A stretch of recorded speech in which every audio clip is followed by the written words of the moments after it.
Hello everyone, welcome to our channel. तो आज हम काफ़ी टाइम गैप के बाद हम अपना ये जो डेली न्यूज़ एडिटोरियल है वो हम फिर से शुरू करने जा रहे हैं। तो let's start the first one topic जो आपके संडे का होता है ना, एडिटोरियल इशू और जो भी आपका न्यूज़पेपर है वो आपके साइंस एंड टेक के लिए बहुत ज़्यादा इंपॉर्टेंट होता है, क्योंकि उसमें कुछ स्टडीज़ आई होती हैं, कुछ फैक्ट्स आए होते हैं जो हमारे पेपर के लिए बहुत इंपॉर्टेंट है। तो फर्स्ट क्या आया है, लेंसेट ग्लोबल हेल्थ की जो रिपोर्ट है ना, उसमें उन्होंने बताया है कि जो आयरन डेफिशिएंसी अनीमिया है, या आप कह सकते हैं कि जो अनीमिया है जिसमें खून की कमी हो जाती है बॉडी में, तो वो केवल वुमेन के लिए नहीं है। अभी इंडिया में जो सर्वे आया है based on national family health survey, उसमें उन्होंने बताया है कि जो अनीमिक हैं वो सिर्फ और सिर्फ औरतें नहीं होती हैं इंडिया में जो मर्द हैं यानी कि जो मेल हैं वो भी काफ़ी अनीमिक हो रहे हैं। कैसे, उन्होंने बोला है कि नियरली 1 in 4 वुमेन या 4 men 23.2% जो एज ग्रुप है 15 to 54 years इंडिया में वो अनीमिक थे, माइल्ड भी थे, मॉडरेट भी थे और सिवियर भी थे। तो जो नेशनल फैमिली हेल्थ सर्वे था उनकी रिपोर्ट के बेस पे लिया था। तो मैन में जो अनीमिया है वो कैसे कंसीडर किया जाता है, अगर मैन में जो अनीमिया, अगर वो अनीमिक होंगे कैसे होंगे, अगर उनका हीमोग्लोबिन यानी कि उनकी जो ब्लड की कंसनट्रेशन, जब वो ब्लड टेस्ट करवाते हैं ना जैसे हम लोग आम करवाते हैं, तो अगर उनका जो ब्लड लेवल है वो 13.0 ग्राम पर डेसीलीटर से कम आएगा, इसका मतलब क्या होगा, वो अनीमिक हो जाएंगे। और मेनली उन्होंने बोला है कि जो आयरन डिफिशिएंसी एनीमिया है वो मेन कॉज होता है अनीमिया का, पर्टिकुलरली औरतों में, वुमेन में। और अदर कॉजेज ऑफ अनीमिया भी हो सकते हैं जैसे कि फोलेट, विटामिन B12 और विटामिन A। ठीक है जी। तो और भी काफ़ी सर्वेज हुए हैं, PLOS का भी आया है। इन्होंने बताया कि जब हमने सर्वे किया तो उसमें भी यही बताया गया कि 10 में से जो 3 आदमी थे, 3 मैन थे गांव में यानी कि रूरल एरियाज़ में, वो अनीमिक थे। ठीक है, रूरल एरियाज़ में क्यों अनीमिया ज़्यादा प्रेवलेंट क्यों है, आप खुद नोट करें कि रूरल फॉक्स जो होते हैं आजकल इतना अपने फैमिली पे ध्यान देते हैं, बट वो अपने खुद पे इतना ध्यान नहीं देते हैं। ठीक है जी। तो जो पहले ज़माने के थे, हमारे दादा परदादा टाइम के जो लोग थे, तो वो काफ़ी हेल्दी थे, हेल्दी थे। क्यों? क्योंकि उनकी जो डाइटरी प्रैक्टिसेस थी ना बहुत ज़्यादा अच्छी थी। कैसे, टाइम पे खाएंगे प्रॉपर। वो हम ऐसे नहीं करते हैं ना कि हम एक खाना खा रहे हैं हम वही खाएंगे। सुबह अगर हमने चपाती खाई है तो दोपहर को थोड़े से चावल ले लेंगे और रात को भी चपाती खाएंगे। तो ये डाइवर्सिटी नहीं हुई ना फूड की। हम फ्रूट्स के नाम पे थोड़ा सा कुछ ऐसे लिमिटेड चीज़ें ले लेंगे। ठीक है। फिर सबसे मेन कॉज जो है वो क्या होगा, स्ट्रेस हम यूज़ करते हैं अपने दिमाग में। अननेसेसरली कोई भी स्ट्रेस ले लेंगे, कोई भी बात कर स्ट्रेस ले लेंगे जिसका कोई ऑब्जेक्टिव नहीं होगा हमारे लिए, बट हम लेंगे। उससे क्या हो जाता है, हमारे बॉडी का जो मेटाबॉलिज्म है वो फास्ट करना शुरू कर देता है। जैसे ही वो शुरू हो जाएगा तो कोई ना कोई प्रॉब्लम हम अपनी बॉडी में कंटेन कर ही लेंगे, चाहे वो मेल है चाहे वो फीमेल है। तो यही कंपैरिजन दिया गया है, उसमें भी यही बताया गया है कि जो अंडरवेट मैन है ना उनमें ज़्यादा अनीमिया है एज़ कम्पेयर टू जो नॉर्मल मैन है। ठीक है जी। तो साउदर्न स्टेट में जो मैन है उनका अनीमिया लेवल लो है। ठीक है, क्यों लो है, देखिए साउदर्न स्टेट में जो अनीमिया है वो कम है वहाँ के मैन में, क्योंकि वो डाइवर्सिटी ऑफ फूड खाते हैं। हमारे एरिया में डाइवर्सिटी ऑफ फूड नहीं खाते हैं।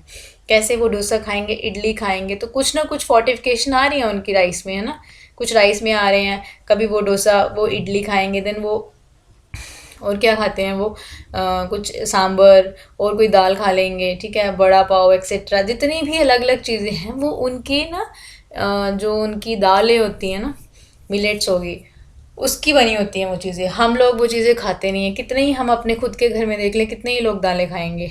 दाल क्या है, एक प्रोटीन है ना, सोर्स ऑफ प्रोटीन है। सर्दियों में लोग अपने अपने एरिया की जो मक्की की रोटी हो गई, कुछ हमारे यहाँ पे जो टोडा वगैरह होता है वो भी खाते हैं। तो वो एक उनका एक न्यूट्रिशनल बेनिफिट है। डाइवर्सिटी जितनी ज़्यादा होगी ना, हमारी बॉडी उतनी रेजिस्ट करेगी इन चीज़ों को, और हम अलग अलग जगह से हम वो सोर्स ले सकते हैं। ठीक है, तो वो भी आप भी खुद अपने आप में इनकलकेट करें ये चीज़ें। डाइवर्सिटी खाएं, ना कि आप एक ही चीज़ को बार बार खाएं। खुद भी आप बोर हो जाएंगे ना, ये आज भी ये बना था मम्मी, कल भी आपने ये बनाया था। तो उनको समझाएं कि आप अलग अलग चीज़ें बनाएं, थोड़ा थोड़ा खाएं, बट आप पोषित खाएं, न्यूट्रिशनल चीज़ें खाएं। फोर्टिफिकेशन हो रही है राइस की, पता होगा आपको, है ना। राइस फोर्टिफिकेशन क्यों करी जा रही है? क्योंकि हमारी जो चीज़ें हैं वो सही नहीं मिल रही हैं, तो उसमें वो कुछ ऐड कर रहे हैं ताकि जो चीज़ें हमें बाकी चीज़ों में नहीं मिलती हैं, जो न्यूट्रिशन बाकी जगह से नहीं मिल रहा है, वो एटलीस्ट जो हम मेजर स्टेटा है जो चावल वगैरह खाते हैं तो वो उससे मिले। ठीक है जी। जिंक फोर्टिफिकेशन कर रहे हैं, और भी बहुत कुछ फोर्टिफाई कर रहे हैं। ठीक है। देन कम्स की नीड क्या है, हमने बता दिया आपको, डाइवर्सिटी ऑफ फूड करें एंड आयरन सप्लीमेंट्स लें, बट इतने ना लें। आयरन सप्लीमेंट्स अगर आपको लेनी है तो आप आयरन रिच डाइट खाएं, पालक खाएं, हरी सब्जियां खाएं। ओके। हफ्ते में अगर आप थोड़ा वेजिटेबल सूप पी लें, उसमें भी क्या खुद बना के पिएं, तो उसमें वो काफ़ी बेनिफिशियल रहेगा। ठीक है।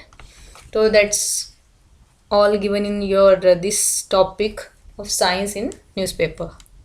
Then next come Alzheimer drug. Alzheimer जो बीमारी है वो क्या बीमारी है? एक दिमागी बीमारी है। उसमें क्या होता है कि कुछ ऐसी हमारी दिमाग के जो फंक्शंस, जो न्यूरॉन्स होते हैं ना दिमाग में, दिमाग के जो सिग्नल जाते हैं वो किसके थ्रू जाते हैं? न्यूरॉन्स। एक टर्म होती है न्यूरॉन्स। तो वो जो न्यूरॉन्स हैं वो मतलब सिकुड़ना शुरू कर जाते हैं धीरे धीरे। जैसे एजिंग होती है ना, उम्र हो रही है जैसे जैसे, तो ब्रेन के जो सेल है वो काम करना बंद कर देते हैं, और एक ऐसी स्थिति आ जाती है, ऐसी परिस्थिति आ जाती है कि वो डीजनरेट हो जाते हैं। मतलब कि वो बिल्कुल ही मरने पे तुल जाते हैं, मर ही जाते हैं, एकदम से फंक्शनिंग नहीं करते हैं।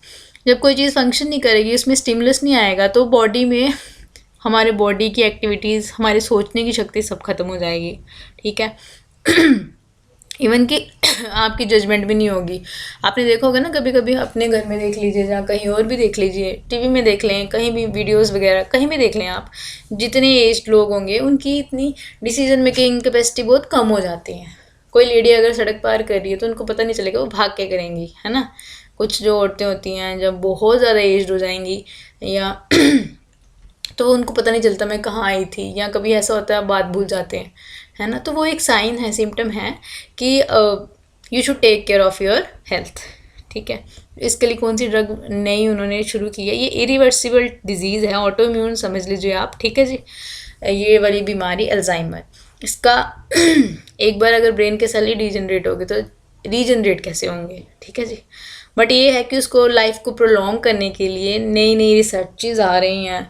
तो ये जो है लिकेनिमैब मोनोक्लोनल एंटीबॉडी टाइप की ड्रग है, जो क्या करती है, बीटा अमाइलॉइड प्रोटीन होता है ना हमारी, जो समझ लीजिए कि जो रूट्स हमारे दिमाग में जा रही है ना, वहाँ पे एक मोटा मोटा प्रोटीन इकट्ठा हो जाता है, बीटा अमाइलॉइड। तो जब ये बीटा अमाइलॉइड इकट्ठा हो गया तो वो सेंसर वहाँ पे नहीं जाने देगा, तो वो स्टिमुलाई नहीं मिलेगा वहाँ पे, तो उसको ब्लॉक करके ये अल्जाइमर डिजीज़ बन जाती है। तो अल्जाइमर डिजीज़ ये आपके न्यूज़ में था, तो ये हमने पढ़ लिया। इतना ही पढ़ना है, इससे हमने इन डेप्थ स्टडी नहीं करनी है, क्योंकि ये फैक्ट बेस है, इतना आपसे नहीं पूछा जाएगा। ठीक है। आप एक दो टॉपिक या एक दो एग्जांपल्स ले लें कि कौन महान पुरुष थे या कौन से इतने फेमस पर्सनालिटीज़ थी जिनको ये हुआ था। कौन थे? रोनाल्ड रीगन, ये यूएस के प्रेसिडेंट थे, इनको हुआ था, और इन्होंने पब्लिकली डिस्क्लोज़ किया था बाहर आके कि मुझे ये डिज़ीज़ है and I am still struggling with it. इसलिए किया था क्योंकि वो चाहते थे कि ये जो डिज़ीज़ है कहीं भी छुपी ना रहे, और लोग यही ना सोचे कि ये एक पर्टिकुलर स्टेटा में होती है, ये किसी को भी हो सकती है। एक बॉडी की मतलब अपनी ऑटो इम्यून है ना, तो बॉडी में कुछ बन रहा है, कुछ केमिकल रिलीज़ हो रहे हैं या कुछ नहीं हो रहे हैं, है ना।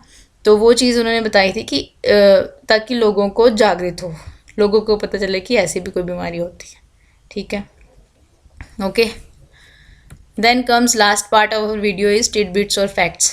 इसमें क्या आया है, हिमाचल में आपको पता है इलेक्शंस हुए थे, एंड कौन सी पार्टी जीती? कांग्रेस। और उनके जो हेड हैं, अब वहाँ के जो चीफ मिनिस्टर हैं वो कौन है? Sukhvinder Singh Sukhu. Okay ji. Then comes Kambala. Kambala बहुत बात आता है आपके पेपर में, ये है क्या चीज़ है? ये बुफेलो रेस है, कर्नाटका में होती है। ठीक है जी। Then cyclone Mandous. साइक्लोन आ रहे हैं ना, काफ़ी ज़्यादा न्यूज़ में आ रहा है कि बहुत ज़्यादा ह्यूमन क्राई हो रही है, काफ़ी नुकसान हो रहा है। तो ये जो साइक्लोन मेंडस है ये कहाँ पे अभी पहुँचा है? ये इंडिया में भी आ रहा है धीरे धीरे। तो नाम किसने दिया है इसको इस बार? श्रीलंका ने, मेंडस, याद रखना है। देन वंदे भारत जो है, वंदे भारत एक्सप्रेस, आज ही प्रधानमंत्री जी ने इसको इनॉग्रेट किया है फिर से। नेक्स्ट न्यू वाली कहाँ पे हुई है? नागपुर, महाराष्ट्र में, ठीक है। एंड जो केस स्टडी है एक हमने जो देखी है वो है ट्रांसजेंडर कम्युनिटी की। तो क्या केस स्टडी है? आप कंपैरिजन कर सकते हैं दो केस स्टडीज़ का, उसका हमने यहाँ पे नहीं दिया है क्योंकि वो नेगेटिव में है थोड़ी, तो आप उन दोनों को कहीं भी यूज़ कर सकते हैं। वो कौन सी है कि एक पर्टिकुलर सेक्शन में बिहार या यूपी में कोई ट्रांसजेंडर थे, ठीक है, तो वो सिलेक्ट हुए शिक्षक के रूप में, टीचर के रूप में, ठीक है, बहुत सारी स्क्रीनिंग टेस्ट करने के बाद। बट क्या हुआ जब वो वहाँ पे बट उनको अपॉइंटमेंट पे बताया गया कि आपको अपनी you don't have to reveal your gender, ठीक है, यू डोंट नीड टू। उनको बोला गया कि आपने नहीं बताना है कि आप कौन हैं, ठीक है, and you have to act like male और female whatever you want, या तो औरत बन के जाएँ या फिर मर्द बन के जाएँ, बट आप ये ना बताएं कि that you are a transgender. वो मान गए क्योंकि उनकी माली हालत अच्छी नहीं थी, सो ही एग्रीड, ठीक है। बट क्या हुआ कि उनकी जो बॉडी लैंग्वेज थी एंड वे ऑफ टॉकिंग जो था उससे वो नहीं छुपा सके अपनी आइडेंटिटी को, तो लोगों ने उनको स्लर करना शुरू कर दिया, स्लैंग एक्टिविटीज़ करने शुरू कर दी उनके साथ, ठीक है। तो उसकी वजह से क्या वो काफ़ी दुखी हो गए और उनको वहाँ पे वर्क कल्चर सही नहीं लगा।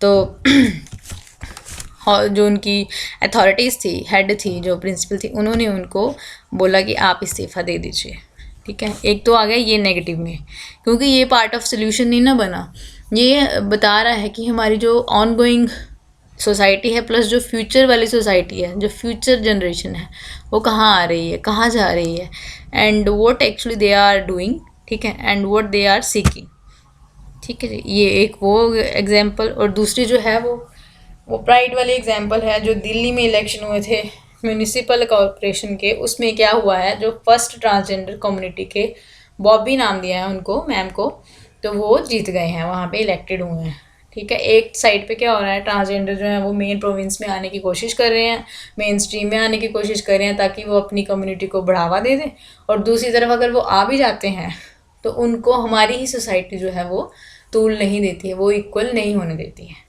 तो ये एक बोन ऑफ कंटेंशन है, ठीक है। एथिक्स में लिख सकते हैं आप, एथिक्स में पार्ट लिख सकते हैं आप, या फिर आप सोसाइटी में लिख सकते हैं, रोल ऑफ सोसाइटी, ठीक है, या फिर एजुकेशन में भी लिख सकते हैं कि वेयर आर वी हेडिंग।